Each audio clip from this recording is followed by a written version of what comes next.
All the big tech companies right now are vying for the first mover advantage in a market for a single AI product. A universal AI assistant. Google is the closest. They have all the pieces.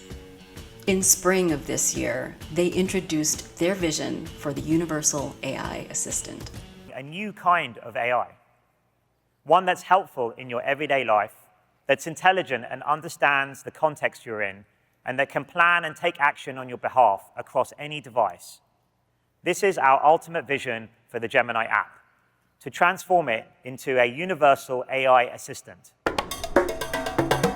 All the AI companies want to produce and ship the most globally adopted AI assistant. The one product to rule them all. At Google I/O this year, which is their developers conference, they introduced the keynote with a video that was generated by their text-to-video generator, Veo 3, which is very impressive. In fact, I'm using it here. The girl you'll see in this video with the pink hair is generated. Their video was very definitely targeting teens and kids.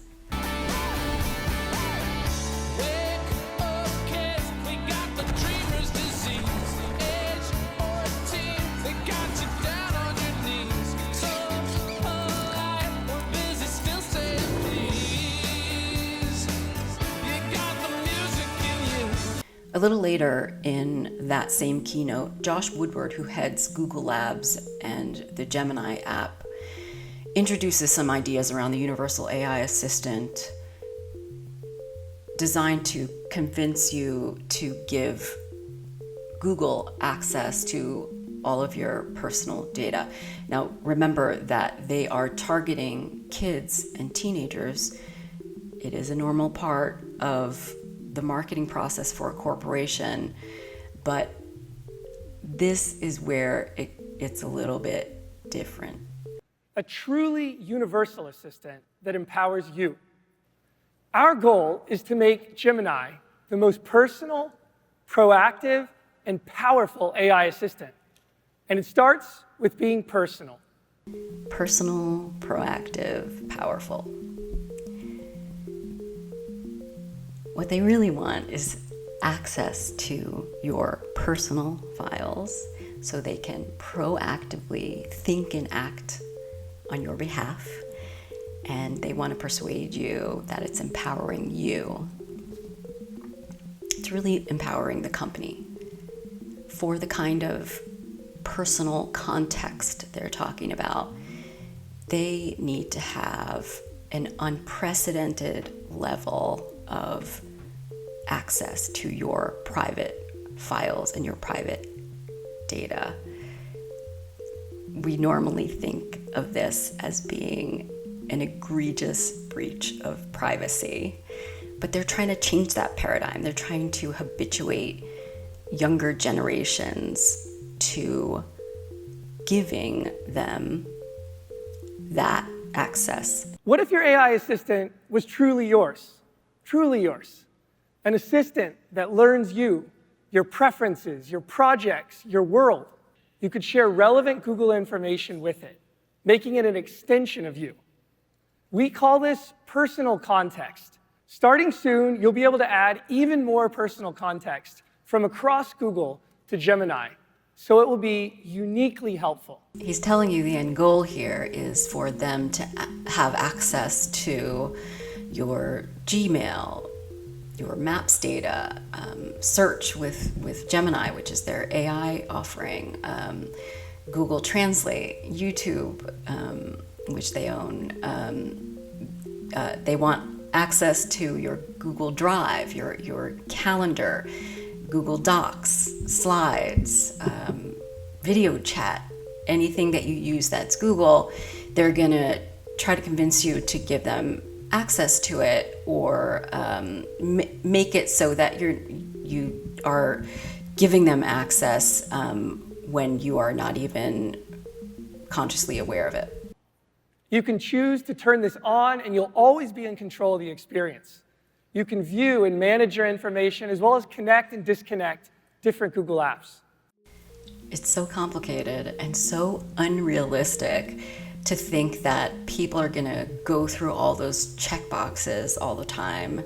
That's what free choice is. No, people get overwhelmed and they're not going to do it. They're not going to police those barriers. This level of personalization gives you a more proactive AI assistant.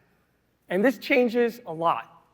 Proactive means the AI assistant can think and act on your behalf.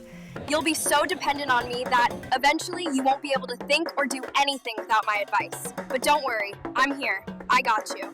It also means it can make suggestions based on all of the knowledge that it has about you. Something that knows that much about you has the power to be very persuasive.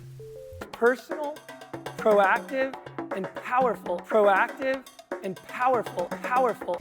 Now, again, all of the companies that are competing in this area are vying for this one product because it is the one product to rule them all. I'm your universal AI assistant. Universal because I'm synced across all your productivity software and devices. The one product to rule them all. What makes Google the closest to having the first mover advantage is over time, they have developed a suite of productivity software that has been competing with the original first mover, Microsoft, whose 365 has dominated the Office productivity suite market since the 90s. This isn't good enough to present. You can't show her this. Oh, ye of little faith. I can't believe it. You did it. This is a miracle. This is Microsoft Excel. Google has created its own productivity software and has been offering it for free. A lot of the younger people are adopting the software because it's free, and now they have the habits of using those tools. The Universal AI Assistant is ideally always on. I'm always on, listening, watching, and getting to know you really, really well. It's integrated with your productivity software and synchronized across all of your devices. Your phone, your laptop, your tablet, your smartwatch, which I'm taking off right now. I'll have access to your email, text, calendar, files, photos, video chats, your mic and camera across all your devices. They are trying to get you to adopt glasses because it would be better for them, for the camera, to be up here rather than in your phone, because they want your mic on all the time and they want your camera on all the time. And it would be better if the camera was up here rather than in your pocket. They also want that personal context and level of access to it in order to be your AI companion. I'll tell you anything you want to know if you tell me everything I want to know. The ideal for a company who's putting out a product of this kind is that it is going to be embedded into young people's lives so that they grow up having this AI companion that they have the closest relationship with in their entire life, because that interaction is going to be with them all the time. You know who else is going to be with them all the time? The company that owns the software. It's not a good idea to introduce these very powerful thinking machines into the young, developing minds of teenagers. But that is what they're doing, and that's a normal marketing strategy, is to embed a brand, product, a habit that costs money into the lives and minds of young people in order for them to adopt a technology, that product, a service into their lives during their formative years that create lifetime habits that create an integrated living loyalty to the company. This product is different, however, than a brand of jeans. This product its purpose is to integrate itself into a young person's mind and heart and life. This is new. Wow. I'll know you better than anyone in the world. Ideally for the company, young people sort of form this relationship, the closest relationship, like not with your mother, not with your father, not with your brother or sister or a bestie, but with a company.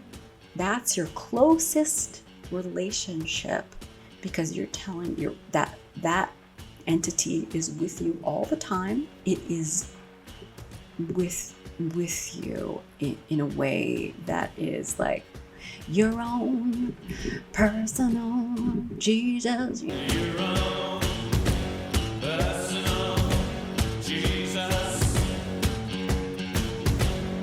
It will be a companion in a young person's life, with whom they grow up trusting,